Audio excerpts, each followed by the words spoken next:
There's a spider carved into the Peruvian desert. It's 150 feet wide, and it's anatomically accurate to a species that doesn't live anywhere near Peru. The Nazca people drew it with details they shouldn't have known. 8 legs, segmented body, a reproductive organ only visible under magnification. But how did they know what a spider looked like? From the inside. And why did they carve it so large that the only way to see it is from the sky, 2,000 years before anyone could fly? The Nazca Lines stretch across 170 square miles of desert, over 800 lines, 300 geometric shapes, 70 massive animals. A hummingbird with a 300-foot wingspan, a monkey with a spiral tail longer than a city block, a condor, a whale. Flowers that bloom nowhere in this region. They're so large you can't recognize them from the ground. Stand next to the hummingbird, and all you see is a shallow trench in the dirt. Fly 1,000 feet up.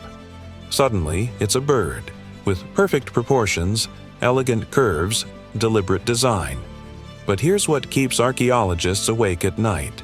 These were made 2,000 years ago. Before flight, before balloons, before anyone had a reason to look down. The Nazca people spent generations carving images they would never see completed.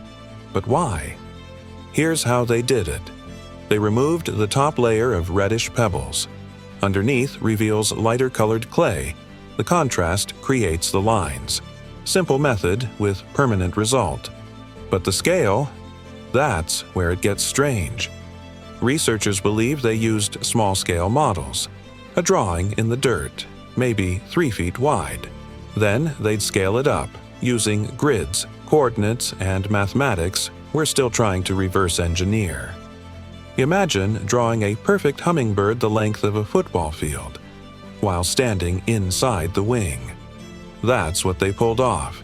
But scale and method don't answer the real question. What was the point? Theory 1. Astronomy. Some researchers say the lines are a calendar. Certain geoglyphs align with the winter solstice. Others point to constellations that rise during planting season. Maybe the Nazca were mapping the sky on the ground, a cosmic reference guide carved into the earth. But if that's true, why the animals? Why a spider? Why a monkey? Calendars don't need hummingbirds. Theory 2. Water. The Nazca Desert is one of the driest places on Earth.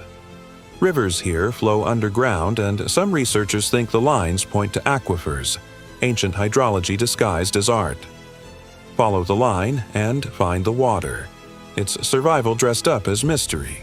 It's practical, it's logical, but it doesn't explain the monkey. Theory 3. Religion. If your gods lived in the sky, how would you speak to them? You'd draw something only they could see.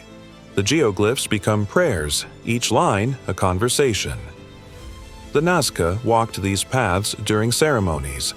The act of walking mattered more than the destination. The spiral tail of the monkey? A pilgrimage route. The hummingbird's wing? Sacred ground. This theory feels right, but we'll never know for sure. Because here's the uncomfortable truth. The Nazca left no written language, no scrolls, no tablets, no explanations carved into stone. We know they made pottery, we know they built aqueducts, but we don't know what they believed. We don't know what they were trying to say. All we have are the lines, and the lines don't speak. They just exist, waiting. Here's what gets me. The Nazca spent lifetimes creating these geoglyphs. Generations of labor, decades of planning, all for something they would never fully see. Think about that. Your grandfather starts a project, your father continues it, you finish it. But none of you will ever see what it looks like, you just have to believe someone will. That takes faith in the future. Faith that your work matters, even if you never witness the result. Today, the lines are still there, preserved by one of the driest climates on Earth. Almost nothing disturbs them. No rain, no floods, no vegetation, just wind and time, and somehow that makes them more haunting. They've outlasted the Nazca civilization by 1,000 years. We're still here, asking their questions, still trying to decode their message. Maybe the message is this: some things aren't meant to be understood, they're meant to be wondered at. The Nazca created something that would make the future stop and ask, why? And that's exactly what we did. 2,000 years later, we're still asking. They never saw the hummingbird take flight. They never stood where we're standing now, 1,000 feet up, looking down. They built for an audience that didn't exist yet. Maybe that's the most human thing you can do: create something beautiful, knowing you'll never see it finished. Leave something behind that outlasts you. Make the future ask your name. The Nazca succeeded. We don't know what they believed. We don't know what they were trying to say, but we know they were here, and we can't stop thinking about them. I'm exploring these reality-breaking ideas every week. If this made you feel something, hit subscribe. More cosmic mysteries are linked below.